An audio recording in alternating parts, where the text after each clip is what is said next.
Man, if there were ever a vaccine that batted 1,000, and there's never been one and there never will be one, but if there ever was one, they should call it Andrew McCutcheon. Good morning to you. Good Monday morning. I'm Dejan Kovacevic of DK Pittsburgh Sports.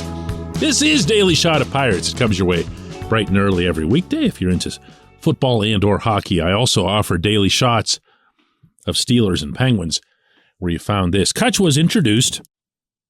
Wait, check that. Reintroduced to our city with a fun press conference, a fun set of social media, video clips, and everything else that were put out by the team. And they were all, beginning with the press conference, received so warmly, with so much heart, that on one hand, you wonder what happened to Pittsburgh and its general sentiment toward the Pirates. And on the other, you're just further blown away by who Cutch is, what he's meant to the team, what he's meant to the city, and how he's broken through so many barriers in both of those regards. He's extraordinary in every way. And our city's response/reaction to Cutch is beyond that. It's beyond extraordinary. It really doesn't have anything else that you can compare it to over the past 20, 30 years. And I'm not going to get into a Cutch versus, Sidney Crosby, Evgeny Malkin, Ben Roethlisberger, Troy Polamalu, any of that kind of stuff, because those are different settings. And what I mean when I say that is, if you play for the Steelers, that's a pretty cool thing in Pittsburgh. If you play for the Penguins, especially with the younger crowd, that's a really cool thing in Pittsburgh. But if you have anything whatsoever to do with the Pirates, you're just the worst, or you're not even worth anyone's attention. I could be joking about this, but I'm not sure that I am when I say that Brian Reynolds could walk through Market Square and only a couple people there would say, hey, look, there's Brian Reynolds. And if they did recognize him, they still wouldn't be like, hey, there's Brian Reynolds. Whereas if it's Cutch, you'd go nuts, and then there'd be no exceptions to that. But even with understanding and appreciating how Pittsburgh has felt about Cutch over the years, I'm not going to lie to you. I've been surprised. I've been surprised by this over the last week or so.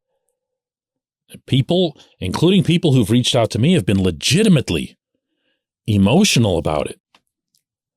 And one gentleman emailed me over the weekend comparing Cutch to Willie Stargell from his childhood and asking if he can have, some kind of similar impact. And that's where I start kind of, pulling back a little bit, or feeling like it'd be necessary for all concerned to pull back. Now, anyone's free to feel whatever they want. I say that all the time. I'm not here to tell others how to feel. However, I can advise, and comfortably so, that expectations should be managed for Cutch Part 2 in Pittsburgh. He is not the same player that he was when he was here before. And I say that with an immense amount of respect, as well as recognizing that he's 36 years old, and to even still be in the majors at 36 is quite the feat. Never mind being productive enough to hit 17 home runs last season, which he did in Milwaukee. He is still a good player. But are you going to have him at number 3 in your order? Nope. Are you going to have him playing center field? Nope. Are you going to have him expected to carry the offense at any point in the season? Nope. Not if you're being fair. And I think that's a legit subject to bring up even now, and maybe especially now with how amped up everyone is about him. I remember a slump that Cutch had. This was 5-6 years ago, something like that. It was later in his tenure here, and it was after the 3 playoff seasons. That's the best I can do for a specific time frame. However, I do have a vivid recollection of where he was sitting on a chair, a lounge chair in the clubhouse as I walked by, and Cutch had read something that I'd written expressing some dismay that he hadn't been able to carry the offense for about a month straight. And Cutch is not exactly timid about expressing himself in such settings, and he stops me, and we've always had the kind of relationship where we can say whatever to each other, and he goes, "Really? That's what you think? That's what you think? You think I'm unable to," I don't remember exactly what it was, that he wasn't turning on the ball. He wasn't pulling the ball at all. Everything was going oppo. But I don't remember too many of the specifics related to it. But he comes back. You don't think I can do that anymore? Do you think that's the problem? You think that I'm the problem? And we talked, and we had it out, and he saw that I wasn't after him in any malicious way, because I never could be. And he goes out. I'm sure this is 1,000% coincidence. I'm certainly not taking credit for it, but he had a monster game that night. And then he had a monster month to follow that. Some of you might actually remember this. And that's not going to be the case. None of it. Meaning I'm not going to be looking at him after a month and say, "Where are you, Cutch? What's going on? You're supposed to..." No. Because I've also paid attention to him since he's left. And I know that most people in Pittsburgh wouldn't have, because why would you? Why would anyone care how he's doing with the Giants or the Yankees or where else was he? Phillies, Brewers, whatever. Because why? Why would you care? You only cared about him on the 6 games that he'd play in Pittsburgh each year, if that. That's normal. But you're going to see that 22, and you're going to see him, and he's going to have that same smile and the same everything else. And I'm just telling you, just go easy on him. Go easy on him. When we come back, J1Q.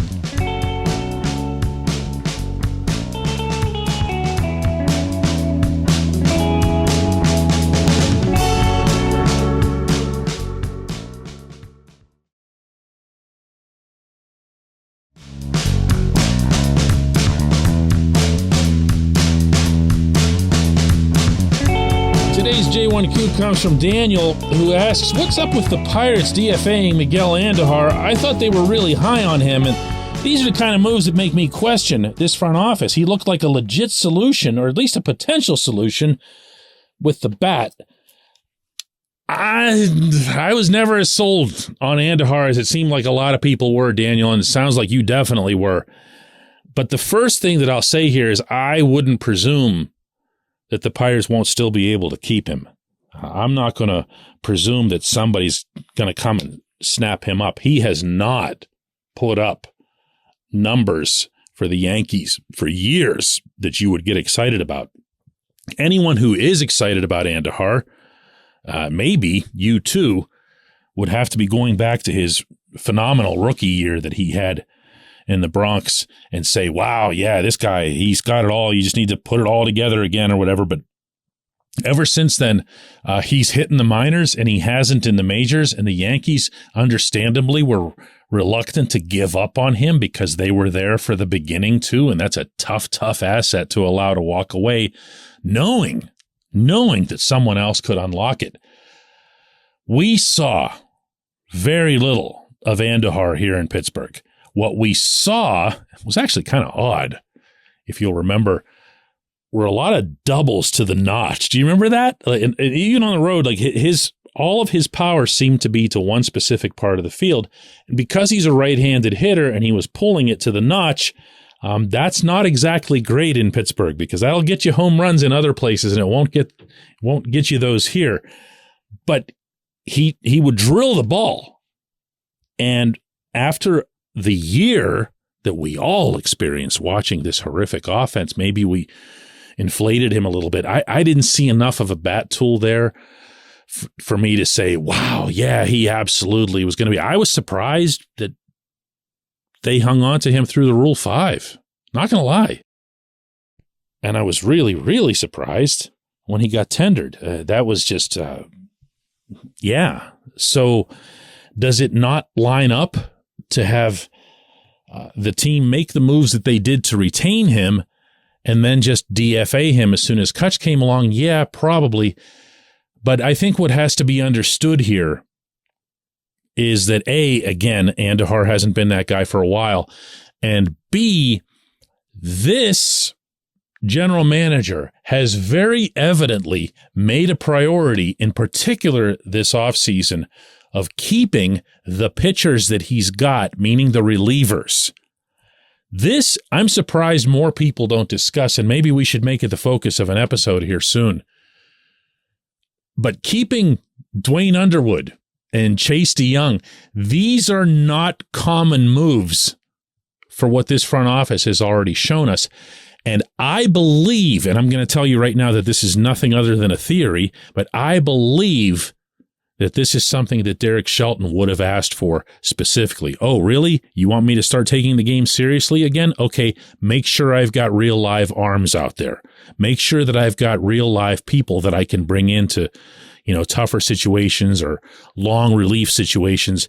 And he tells him, well, I really like Underwood. Underwood never gets hurt. Rubber arm gets you a zillion outings.